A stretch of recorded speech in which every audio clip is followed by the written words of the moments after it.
main protagonist. She greets him, but the boy is confused since he doesn't know who she is. She then goes on to say, "How can't you remember the girl who saved your own life?" But he replies saying he can't remember ever being in danger that bad for someone to need to save his life. However, Koto tells him that 2 years ago, at this hospital, he was walking through the corridors and some children passed by and accidentally pushed him. But before he fell down, Koto was there to save him and grabbed him before he fell. Kuro and his girlfriend Saki thanked her that day, and he promised that he will always remember her. And at that moment, it was love at first sight for Koto. Koto was so intrigued at the sight of Kuro, and she even refers to him as a goat-like figure with 2 demon horns, but to everyone else he looks like a normal boy. We now go back to the present, and Kuro tells her he now remembers her, and then apologizes and tells her he's not good at remembering girls' faces, especially as she's wearing a new hat.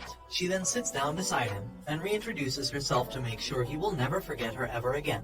Koto then proposes that they should start dating because she knew his relationship with his ex-girlfriend Saki had ended, and he was single, but she wants him to tell her the reason why they broke up. And that's when he tells her that one night while they were both walking past a river, a monster appeared, so he ran away leaving only his girlfriend, and this is the reason they broke up. But Koto tells him this is a lie, and what really happened was the monster was actually the one who was afraid of Kuro, and his girlfriend was also now scared of him because she saw how frightened the monster was of Kuro, and it made her question who he really was. Koto then goes on to explain that all the monsters know his true identity and find him terrifying from everyone else. So then Kuro asks Koto who she really was, then she tells him she's the goddess of wisdom for all mythical creatures, monsters and spirits known as yōkai. But Kuro doesn't believe her, so she convinces him by telling him to find the newspapers from 6 years ago, which tells the story of a girl who went missing but was later found without an eye and a leg. Koto then leaves, and gets on the bus to go home, and this is when she is visited by one of the spirit creatures who asks her for help, and explains that there is a demon monster lurking in the library.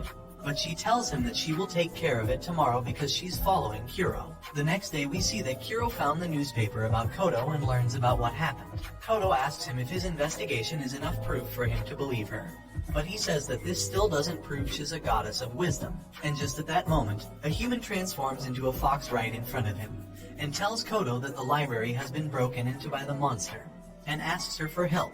The fox takes one look at Kuro and is frightened out of his mind, just by simply looking at him. After seeing the fox transform, he tells her that he now believes her story, and then they both head over to the library. When they arrive at the library, she tries talking with the monster, but it ignores her command and tries to attack her. Since Kuro can't control it either, they then try to escape. But after running for a while, he turns around and stands in front of the monster and it ate his whole arm. Koto gets scared, but we see that Kuro is immortal and has body regeneration, and the monster dies after eating Kuro's flesh. Koto is shocked by this, and starts asking Kuro to reveal who he really is. And then Kuro says, "You can just ask your mythical creatures who I am." He also tells her that when he was younger he ate 2 kinds of demon meat, which gave him immortal powers. The next day, Kuro goes to visit his cousin at the hospital, and there he sees Koto. They talk about what happened in the library yesterday, and she asks him about his arm. He tells her that he's fine, and says when he was younger one of the meats he ate was from a mermaid, and that's why he has full body regeneration. But Koto says that by eating mermaid meat you also inherit eternal youth. However, he doesn't look like a boy anymore, and he says that it could be because of the other meat he ate that is affecting the eternal youth power. She asks him what the other meat was, but he doesn't give her an answer. Right after, Koto then invites Kuro to come and visit one of the mythical creatures, which is a giant serpent, because she heard that it has some questions that only she could help him with. But Kuro rejects going with her and tells her that he has better things to do, so she goes alone to talk with the giant serpent.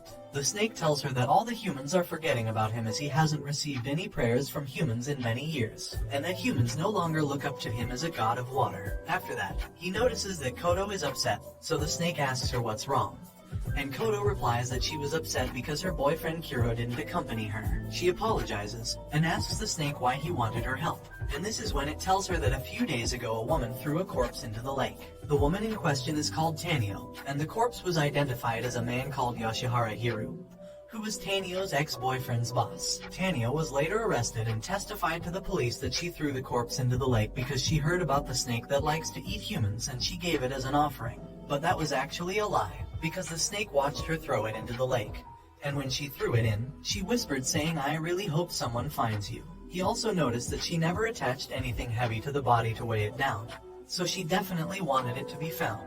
and that's why he's asking Koto for help, as he wants an explanation from the goddess of wisdom. She tries helping the snake by giving him several explanations as to why this occurred.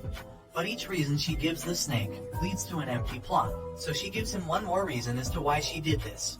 And she explains to the snake that it all started with her ex-boyfriend Machai, who died in the arms of another woman, and this woman was his co-worker. After Machai died, it was told that while he was working for Hiru, he played around with some numbers and embezzled a large sum of money to his account. He knew the boss would find out and he had nowhere to hide the money, and him and his co-worker were the only two people who knew about it, so they both agreed to die together in the bathtub.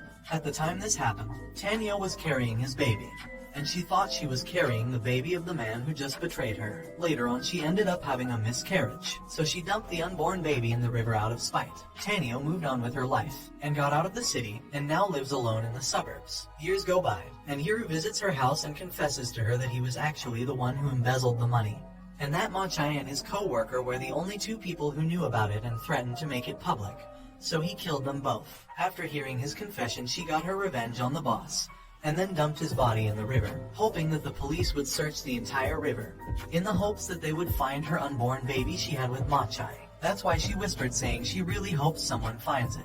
After explaining to the snake what happened, she sees Kuro, who is hiding this whole time, and listening in on the conversation. Koto then leaves with Kuro, and Koto tells Kuro that everything she just told the snake was a lie, because she sent one of her spirits to check on Tanyo at the time she was being detained. And the spirit heard her say the truth, and the real reason she did it was to see the snake eat the corpse. 2 years later, we see that Kuro's ex-girlfriend Saki is now a police officer. Saki and her partner discuss a recent case about a guy who crashed into the river while he was driving. Right after the incident, the guy told Saki he was distracted by a beautiful ghost.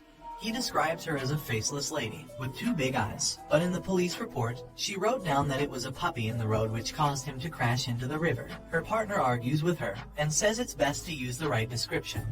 But Saki told him they shouldn't mention the word ghost in their reports as it will only cause problems. Saki told her partner that this was the work of a ghost called the Steel Lady, to which he replies saying he's heard many similar cases of the Steel Lady, but still can't bring himself to believe that ghosts are actually real. Before her partner leaves, she tells him that these spirits and yokai do exist in their world, and that her own ex-boyfriend Kuro was also like these monsters, but in a human form, and that's why she broke up with him. She then starts to investigate where the incident took place, and there she meets Koto, who happens to fall on top of her. Koto was facing off with the Steel Lady, and this is when Saki has had enough of hearing from the Steel Lady, and wanted to defeat her right now. So she runs up to her and tries to fight the lady, but her arm went straight through her body. The Steel Lady then threw a metal beam at her and knocked her down. Koto helps her and makes contact with the Steel Lady, and shortly after the ghost ran away. Saki asks Koto why she was able to hit the ghost but she wasn't, and then she goes on to explain that she's not like other humans. Koto explains to Saki that she needs to forget about everything that just happened and not to get the police involved as it will cause many problems. Then Saki pulls out her badge and tells her she is an officer, then offers to bring her back to the station for further questions and offers to treat her wounds she got from the fight. But after seeing her badge, she read the name and realized who it was, and was shocked that she just met Kuro's ex-girlfriend. She begins to express that if she knew who she was from the start, she wouldn't have saved her from the Steel Lady. Then Saki gets angry with her for being rude. They head over to Saki's apartment and Koto tells her that her and Kuro are now dating and are happily in love. She shows Saki photos of them together, but after seeing the photos, she tells her that they shouldn't be together as he looks miserable and unhappy in all the photos. Koto disagrees, but Saki says she would know since she was the one who dated him for over 4 years. Saki asks Koto why Kuro wasn't there when she was facing off with the Steel Lady, and Koto replies saying he disappeared around a week ago, and the last thing he did was text her saying to not go looking for him. Koto leaves, and uses a spirit in the form of a giant skeleton for transportation. Saki then starts to investigate more about the Steel Lady and who she was before she died. She found out the girl's real name is actually Karin Nanase. She was 18 at the time and wasn't doing too well in life, until one day, she got an important role as a leading actress and became a famous idol and was worshipped by many people that followed her. She continues searching and finds a website that talks about the idol. It is a fan wiki page, and there it tells her everything she needs to know about Nanase. She clicks on the wiki, and it explains the death of her father. Apparently her father died from an accident by falling down the stairs. But then there were rumors that Nanase was the one who killed her father, since he hated her for becoming famous and embarrassing his family. Because of this rumor, Nanase had to temporarily withdraw from acting. A few days later, Nanase died of steel beams falling on top of her at a construction site. Koto is also now searching for a way to defeat the Steel Lady. Because all of her spirits and little creatures are too afraid of her, and since she's their goddess, she feels like she has to be the one to stop her. Later, Koto visits a restaurant and is greeted by a spirit that tells her the Steel Lady had appeared. She arrives at the location and saw her fighting someone. And it was Kuro. Saki also arrives and the two of them are watching Kuro fight the Steel Lady. Kuro is losing the fight and takes a huge hit from the metal beam which kills Kuro. But he revives himself and came back to life and suddenly was able to predict all her attacks. Saki doesn't understand how he was able to do this, so Koto explains that the other meat he ate when he was younger was from the beast called Kyuden. Normally no one else survives after eating this meat, and his grandmother was the one who fed him both the mermaid meat. And after that his final test was to eat the meat of the Kyuden beast. After eating the Kyuden, he gained the ability to see into the future. However, he can only use this power when he dies, so when the Steel Lady kills him, he uses this power to see into the future. And when he comes back to life, he can predict all her moves. We return back to the fight and Kuro breaks her neck. But apparently this didn't hurt her because she fixes herself and then runs away. Then Kuro sees them both watching him, and they all decide to meet in Saki's apartment. They all talk about what they can do to defeat the Steel Lady. And that's when Koto explains that she is a different type of ghost from the rest of the yōkai spirits because she was created by the imaginations of humans who idolized her. These people gave it a name and an appearance, so it ended up becoming real. Saki asks Koto how so many people were able to think of the same image in order to bring her to life. And she tells her it was because of the wiki page her fans created. So to stop her, they have to rewrite the story of the Steel Lady and make it interesting enough so everyone stops believing the Steel Lady is a real ghost. And if they can do this, all the believers of the Steel Lady will change their minds and she will cease to exist. To proceed with this plan, Koto needs more information and asks Saki for her investigation files. The files have all the necessary information about Karin Nanase. They go to the place of the incident, and with the help of a ghost they verify that she was indeed crushed by the metal beams. However, she never actually moved out of the way, almost like she wanted to be crushed. They talk to the ghost, and they all agree that they should come up with a fake narrative to replace the old one, and finally get rid of the Steel Lady. To confirm the story will be a success, they can use Kuro's power to see into alternate futures. And he can see the future of where the Lady Nanase will no longer exist. That night, we also see that Saki's partner was a victim of the Steel Lady. With the news of this spreading, Koto's chances of defeating the Steel Lady decrease. So she starts thinking fast to come up with a story to defeat the Steel Lady once and for all. After a few hours, she has 4 solutions to be able to get rid of the Steel Lady. But this leaves her very tired and she wants to sleep. So Saki and Kuro head out to get some food. She asks Kuro why he's dating Koto since she's not his type. And she also tells him that she knows the truth, that he is in love with his cousin Rika who has been in the hospital for over 3 years.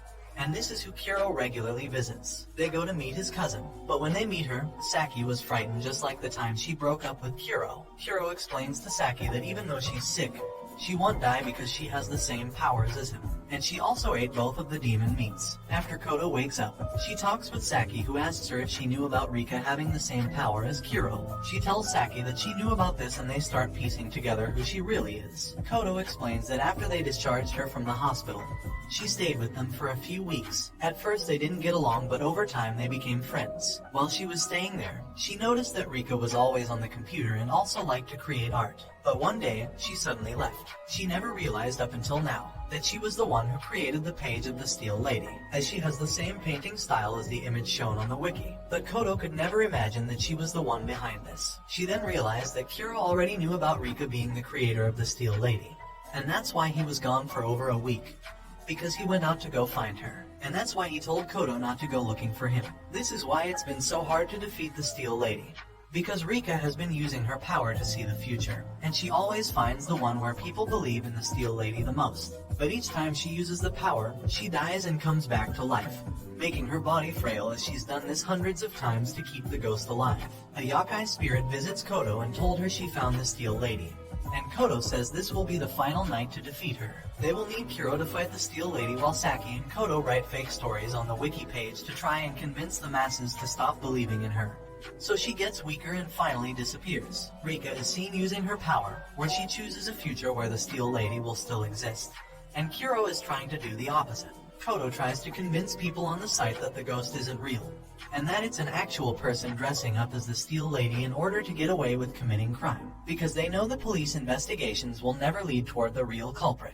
However, she fails to convince the people on her theories, and they always contradict her arguments. She tries telling them many other reasons as to why she doesn't exist but fails. So this leads to her fourth and final story, where she tells the wiki that Karen Nanase is actually still alive, and she wanted to find a way to get out of the spotlight due to all of the rumors about her killing her father, which led to her being abandoned by the rest of her family and her sister, and she wanted a fresh start. She does this by finding a look-alike of herself, and when she met her, they started talking and became friends. One day, she asked her for a favor, which was to become a decoy and help her direct the paparazzi away from the location. She agrees to help Nanase and begins to dye her hair and wear Nanase's clothes. She tells her to run into the construction site and she will meet her there later. She then hit her unconscious, and right after crushed her face with the steel beam so she couldn't be fully identified. This way Nanase could pretend to be her instead and live a normal life. But some of the users start asking what was the point of Steel Lady Nanase if the real Nanase was actually alive. And then other users point out that the real Nanase might be the one who created her and made the wiki herself in order to make the world believe she was really dead. Thanks to this, everyone started to believe that Nanase was actually still alive, and she created the website herself in order to hide the fact that she was alive, and this is when Kuro finally defeats the ghost, and she disappears from existence.